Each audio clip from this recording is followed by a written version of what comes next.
উম, একটা সোনার আংটি, একটা ময়ূরপঙ্খী ধুতি, পাঞ্জাবির জন্য সোনার বোতাম।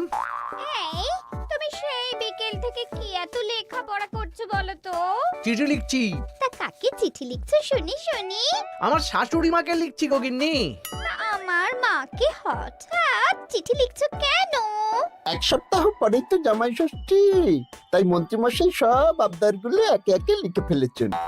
তুমি আমার মায়ের কাছে আবার কি আবদার করছো বলো তো? বেশি কিছু না, ওই আমাকে চিঠি পাঠিয়ে নিমন্ত্রণ করতে হবে, তারপর সাদা ঘোড়ায় করে নিয়ে যেতে হবে আমাকে, 3 দিন আদর যত্ন করে খাওয়াতে হবে, সোনার আংটি, ময়ূরপঙ্খী ধুতি, সোনার বোতাম, গলার হার, এই সব উপহার দিতে হবে। তুমি কি পাগল হয়ে গেছো? আমার মায়ের কাছে এত কিছু হ্যাংলার মতন চাইছো কেন? দেখো গিন্নি, আমি তো কৃষ্ণনগরের মন্ত্রী, আমার তো একটা আভিজাত্য আছে। আমাকে এরকম রাজকীয় ভাবে নিমন্ত্রণ না করলে আমি এবারে মানবো না। আমার মা এসব পারবেন না। আমি ওই শুধু আম, লিচু, কাঁঠাল খেয়ে জামাই ষষ্ঠী কাটাতে পারবো না। তাহলে তোমাকে যেতে হবে না, আমি একাই চলে যাব। কি জামাই ছাড়া জামাই ষষ্ঠী? হ্যাঁ হ্যাঁ, আমি আগামীকাল সকালেই চলে যাব।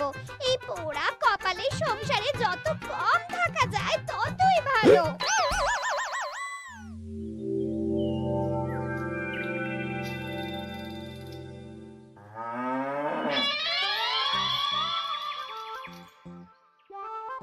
এই, চলো চলো চলো চলো।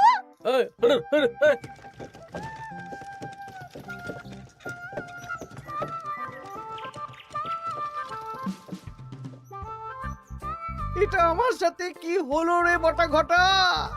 লোভে পাপ আর পাপে চাপ হয়ে গেল।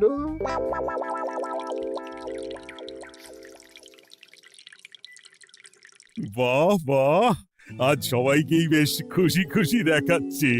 সামনেই তো সবাই শ্বশুর বাড়ি খেতে যাবে, তাই মুখে এত হাসি খুশি ভাব মহারাজ। হ্যাঁ, পরের সপ্তাহেই তো জামাই ষষ্ঠী।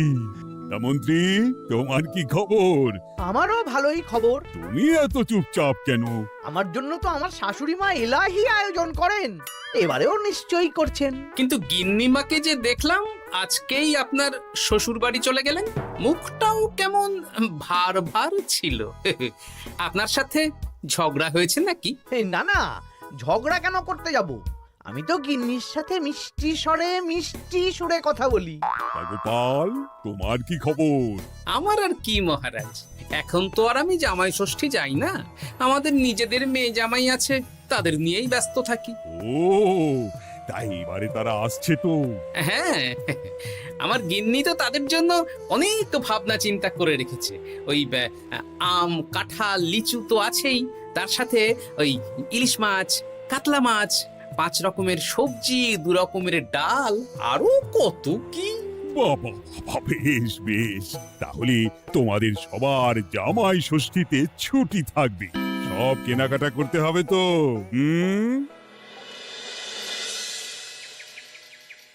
মাথাটা খারাপ হয়ে যাচ্ছে রে, সবাই চব্যচস্য খাবে। মন্ত্রীমশাই, এই তো সুযোগ। কিসের সুযোগ?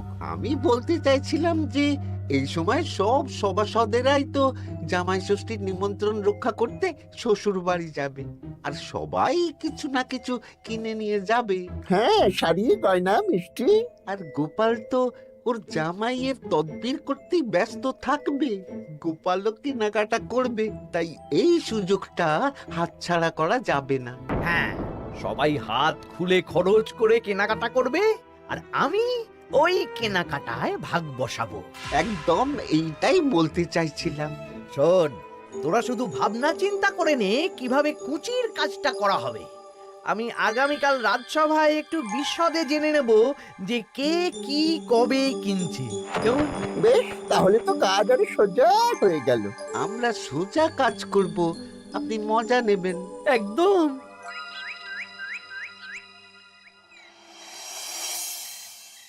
এই, কি বলছি শোনো না। মুখ চলছে, কান খোলা, বলে ভালো। আমি আমাদের জামাইয়ের জন্য একটা আংটি আর মেয়ের জন্য একটা নাক ছাবি বায়না করে এসেছি। হ্যাঁ, মানে মানে তুমি আগামীকাল সন্ধ্যাবেলা দাম মিটিয়ে দিয়ে ওগুলো নিয়ে আসবে, কেমন?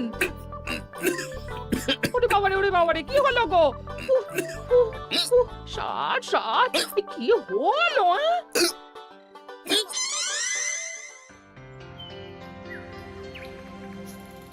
তোমার মুখ ওরকম বাংলার পাঁচের মতো হয়ে আছে কেন? আর বলবেন না মহারাজ, গিন্নি আমাদের মেয়ে জামাইয়ের জন্য একটা আংটি আর একটা নাক ছাবি বায়না করে এসেছে। আজ সন্ধেবেলা আবার সেগুলো নিয়ে আসতে হবে। গোপাল তাই খরচের ভয়ে পাগল হয়ে যাচ্ছে। তো বাকিদের কেনাকাটা কত দূর? আমি ভাবছি ওই আগামীকাল দুপুরেই সব কেনাকাটা করে নেব। শ্বশুর মশাইয়ের জন্য ধুতি, শাশুড়ি মায়ের জন্য ভালো শাড়ি, হ্যাঁ, আর তারপর ওই ফল মিষ্টি আরো অনেক কিছু, হ্যাঁ, সব কিনতে হবে। আমি তো ভাবছি আজকেই কিনে রাখবো, সন্ধেবেলা একটু যাওয়ার আছে। আমি তো বিয়ে করিনি, তাই আমার জামাই ষষ্ঠী নেই। আমি তাই হাত গুটিয়ে বসে থাকবো। আর বাকিদের?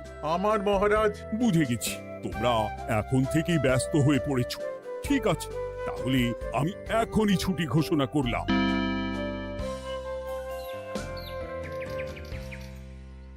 আরে আমার আজকের ভাগ্যটা এতটাই চওড়া যে রাজসভায় শুরুতেই ওই আলোচনা শুরু হয়ে গেল।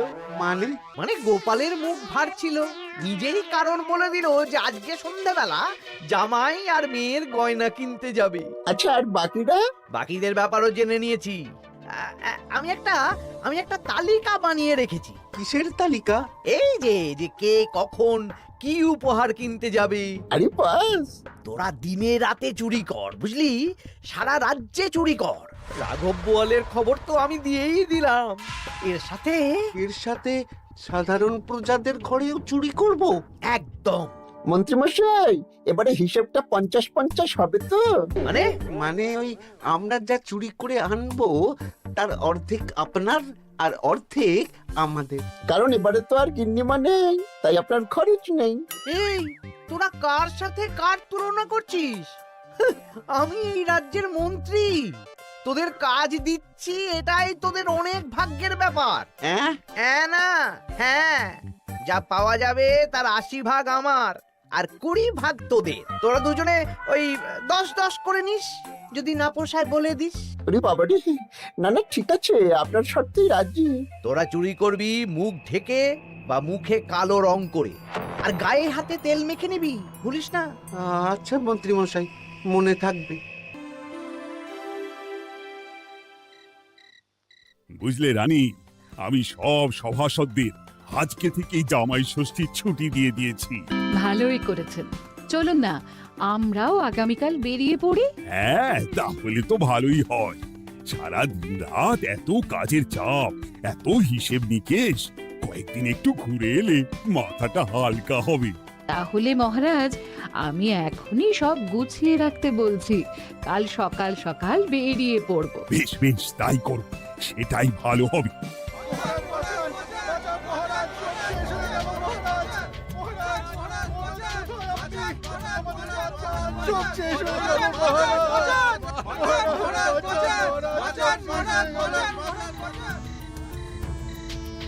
আমি তো আমার শ্বশুরের জন্য একটা পাঞ্জাবি কিনে এনেছিলাম, জানলা দিয়ে চোর শিখ বাড়িয়ে ওই নতুন পাঞ্জাবি চুরি করে নিয়ে পালিয়েছে। আমিও একটু আগে ওই দুটো থলে নিয়ে কেনাকাটা করে ফিরছিলাম, তারপর দেখি দুদিক থেকে দুটো কালো মতন মুখের লোক এলো আর ছোঁ করে আমার হাত থেকে দুটো থলে নিয়ে পালালো। ছি ছি সেনাপতি, তুমি না আমাদের রাজ্যের সেনাপতি, আর তোমার হাত থেকে চুরি হয়ে গেল? দুটো চোরকে ধরতে পারলে না? অনেকক্ষণ ছুটে একটা চোরকে ধরে ফেলেছিলাম মহারাজ, কিন্তু ওর হাতে এত তেল মাখানো ছিল যে যেই হাতটা ধরি অমনি পিছলে পালিয়ে যায়। মহারাজ, আমার তো বাড়ি থেকে দুটো পাতা কাঁঠাল নিয়ে পালিয়েছে, সাথে একটা রূপোর বাটি। ভেবেছিলাম এই বছর জামাইকে রূপোর বাটিতে পায়েস খাওয়াবো, কিন্তু সর্বনাশ হয়ে গেল। বলো কি? আমি তো ভাবছিলাম কালকেই নিজের শ্বশুর বাড়ি চলে যাব, কিন্তু এই পরিস্থিতিতে কি করে আর যাব বলো তো? শোনো সেনাপতি, সবাইকে বলে দেবে আগামীকাল রাজসভায় আসতে, আর রাজ্যে সুরক্ষার ব্যবস্থাও বাড়িয়ে দাও। আচ্ছা মহারাজ। বলি দামটা আর একটু কমাও না।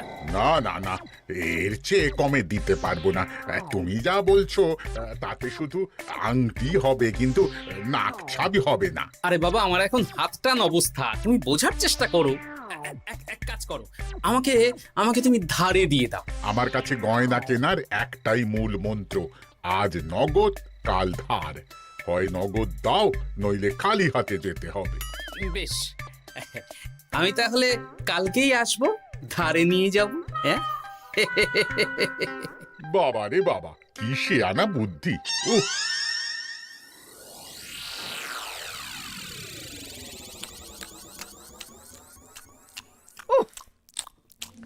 একেই বলে চুরি বিদ্যা বড় বিদ্যা, যদি না পড়ো ধরা। ধরা পড়লেই পড়তে হবে হাতে হাত করা। আজকে সন্ধ্যাবেলা তো গোপালের গয়না কিনতে যাওয়ার কথা ছিল, সেটার কি হলো? ধুর, ও যা কিপটে, ও বলছে ধারে গয়না দিন। আমি তো সাকরার দোকানের বাইরে ঠায় দাঁড়িয়েছিলাম, গোপাল খালি হাতে বাড়ি গেল আর আমিও খালি হাতে চলে এলাম।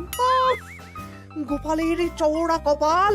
কিন্তু সুযোগ একবার পেলে আমরা হাতছাড়া করব না। হ্যাঁ, তোমাকে যে এত করে বললাম সন্ধেবেলা জামাইয়ের আংটি আর মেয়ের নাক চাবিটা নিয়ে এসো, তা কথা কানে যায়নি নাকি? ও শেখ রাজা দাম চাইলো, তা শুনেই আমার মাথা খারাপ হয়ে গেল। মানেটা কি? শেখরা বলেছে আজ নগদ কাল ধার, তাই আমি কালকে ধারে নিয়ে আসবো। ওহ, তোমাকে নিয়ে আর পারি না। হ্যাঁ, মেলা কথা না বলে খেতে দাও দেখি। দিচ্ছি। তা বলি, রাজ্যের খবর কিছু শুনেছো? হ্যাঁ, কি খবর? এই যে আজকে সন্ধেবেলায় অনেক জায়গায় চুরি হয়েছে। হ্যাঁ, বলো কি? হ্যাঁ গো হ্যাঁ, আগামীকাল তোমাদের রাজসভার ছুটি বাতিল।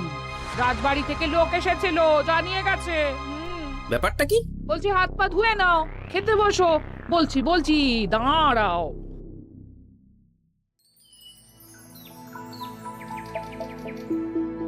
রাজ্যে এতগুলো লোকের বাড়ি থেকে চুরি হয়ে গেল। ভগবানের অশেষ করুণা মহারাজ, আমার বাড়ি থেকে এখনো চুরি হয়নি। হয়নি তো কি হয়েছে, হবে। তোমার বাড়িতেও চুরি হবে। বাবা, মন্ত্রীমশাই, আপনি কি আগে থেকেই জানেন নাকি যে আমার বাড়িতেও চুরি হবে? তা চোর কি আপনার মাস্তুতো ভাই নাকি? কি মন্ত্রী, তুমি কি চোরকে চেনো? সত্যি মন্ত্রীমশাই, আপনি চেনেন? চেনেন? না মানে এই চিনি না, আসলে ইয়ে করলাম, মানে আন্দাজ করলাম। কোন যুক্তিতে আন্দাজ করলেন মন্ত্রীমশাই? না, আসলে যারা যারা এই বছর জামাই ষষ্ঠীতে যাচ্ছে বা জামাই আদরের আয়োজন করেছে, চোর বেছে বেছে তাদেরই চুরি করছে তো, তাই আর কি। বুঝেছি, এটার সাথে মন্ত্রীমশাইয়ের একটা যোগ থাকলেও থাকতে পারে। আচ্ছা, যে জন্য তোমাদের ডাকা, তোমাদের যে দীর্ঘকালীন জামাই ষষ্ঠী উপলক্ষে ছুটি দিয়েছিলাম, সেটা বাতিল করে শুধুমাত্র জামাই ষষ্ঠীর আগের দিন থেকে জামাই ষষ্ঠীর পরের দিন পর্যন্ত ছুটি থাকবে। আচ্ছা মহারাজ। আর সবাই একটু সাবধানে থেকো, দিনকাল খুব খারাপ। মন্ত্রীমশাই অত জোর দিয়ে কেন বললেন কথাটা? ব্যাপারটা ভেবে চিনতে দেখতে হবে।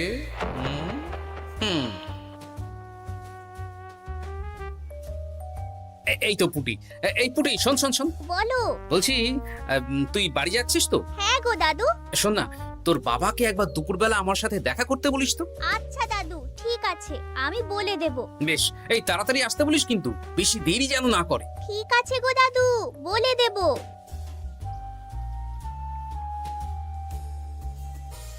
এবারে বিজ্ঞানীর বাড়ি একবার যেতে হবে। এটাই কাজ হবে তো বিজ্ঞানী? আলবাত হবে। এই হলো আমার আবিষ্কৃত বিশেষ চুলকানি চূর্ণ। একবার লাগলে 10 ঘন্টা চুলকবে। ঠিক আছে।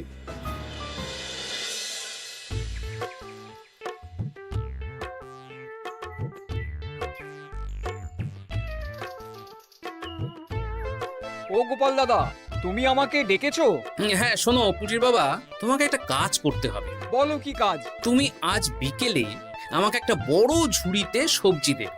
শুধু সবজি না, সবজির সাথে ওই ফল মূল মাছ সবকিছু টাটকা না হলেও চলবে। সেটা আবার কেন? সে পরে বলবো। আচ্ছা আচ্ছা গোপাল দাদা।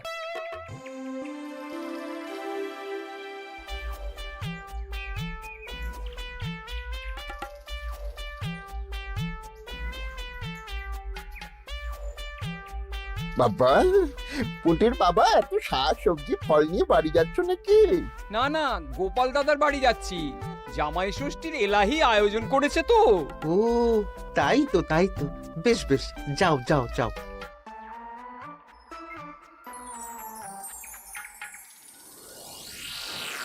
বলিস কি রে? হ্যাঁ, নিজের চোখে আমরা দেখে এলাম। যে পরিমাণ শাক সবজি ফল আছে সেই সব দিয়ে আপনার ওই 1 সপ্তাহ চলে যাবে। তাহলে এই সুযোগ হাতছাড়া করা যাবে না। আজকে ওঁত পেতে থাকবি, কোন রকম সুযোগ পেলেই নিয়ে আসবি। আচ্ছা মন্ত্রী মশাই। এই এসব তুমি কি মেশাচ্ছ ঝুড়িতে? হ্যাঁ, চুপ, এটা চোরের দাওয়াই। এখন এই ঝুড়ি এখানেই থাকবে। যদি মন্ত্রীর কথা মতন চোর বাবাজি নিলেই ফাঁসবে। যাও যাও, আমার জন্য একটু মুড়ি বাদাম নিয়ে এসো, যাও।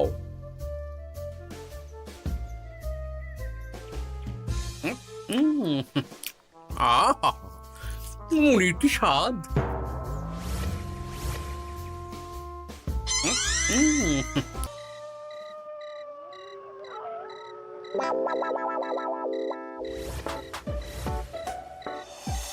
এই কটা সবজি ফলগুলো আমাদের জন্য অপেক্ষা করছে, দেখ দেখ। এ তো দারুণ সুযোগ। দরজা জানালা ভাঙার, শীত কাটার কোনো ব্যাপার নেই। ঠিক, তাহলে আর দেরি কেন, চল।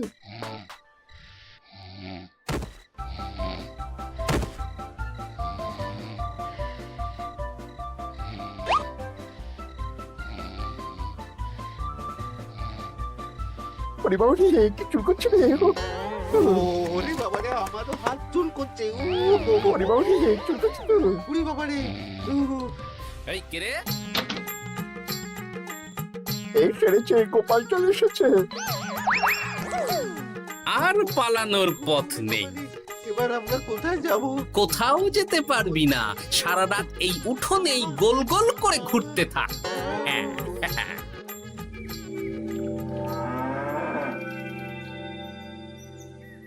ও এখনো বেটারা এলো না।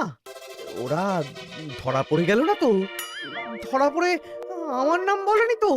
না না, আজ আর রাজসভায় যাব না। বলবো বলবো হ্যাঁ, আমার শরীর খারাপ, আমি চুরির কিচ্ছু জানি না। হ্যাঁ,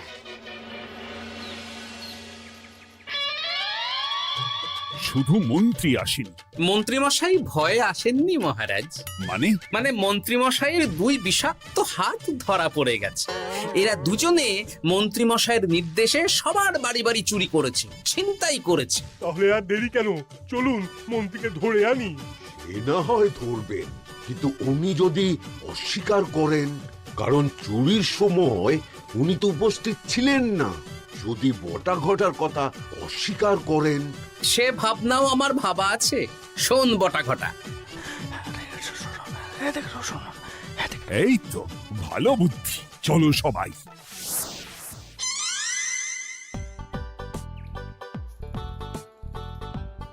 ও মন্ত্রী মশাই। আরে বটার গলা না, দাঁড়া, দরজা খুলছি। না না, খবরদার না, এখন দরজা খুলবেন না। আরে কেন? দরজা খুললে কি হবে? বলছি তো খুলবেন না, আমরা এখান থেকেই কথা বলবো। তোদের চিন্তায় আমি পাগল হয়ে যাচ্ছিলাম। তোদের যে গতকাল সন্ধ্যাবেলা গোপালের বাড়িতে চুরি করতে পাঠালাম, সেটার কি হলো? সেটা আমি পরে বলবো। আগে বলুন, আপনি আজ রাজসভায় যাননি কেন? আরে ভয়ে ভয়ে, আমি ভাবলাম তোরা ধরা পড়ে গেছিস। এবার আপনি দরজা খুললেই দেখতে পাবেন আমরা কি এনেছি। একবার বলে দরজা খুলুন, একবার বলে খুলবেন না। কি হচ্ছেটা কি বটা? এ কি? মন্ত্রী, তাহলে তুমি সেই চোরের মাথা? মানে মাস্তুতো ভাই, আমার চালে সব নিজের মুখেই স্বীকার করে নিলেন, আর কিছু না বললেও হবে। না না না না না না। আরে ওই তো আমার চুরি যাওয়া জিনিস। ওই তো, ওই তো আমার শ্বশুর মশাইয়ের ঢিলে করা পাঞ্জাবি। সেনাপতি, মন্ত্রীকে আর বটা ঘটাকে কারাগারে নিয়ে গিয়ে আচ্ছা সে ধোলাই দাও। একদম মেরে জামাই আদর করব। চলুন। আমার ধরা পড়ে গেলাম। এবার সবার ছুটি, যাও যাও আনন্দ করো, খাও আর খাওয়াও।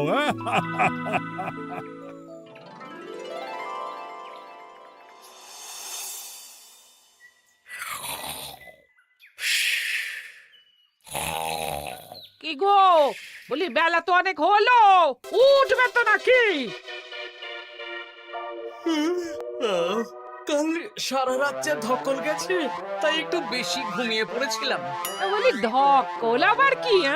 দিব্যি তো ঘুমাচ্ছিলে। সেটা তুমি বুঝলে তো হয়েই যেত গিন্নি। আসলে সামনেই তো জামাই ষষ্ঠী, তার উপর তুমি যা আয়োজন করেছো, সেটার ধকলেই স্বপ্ন দেখছিলাম আর কি।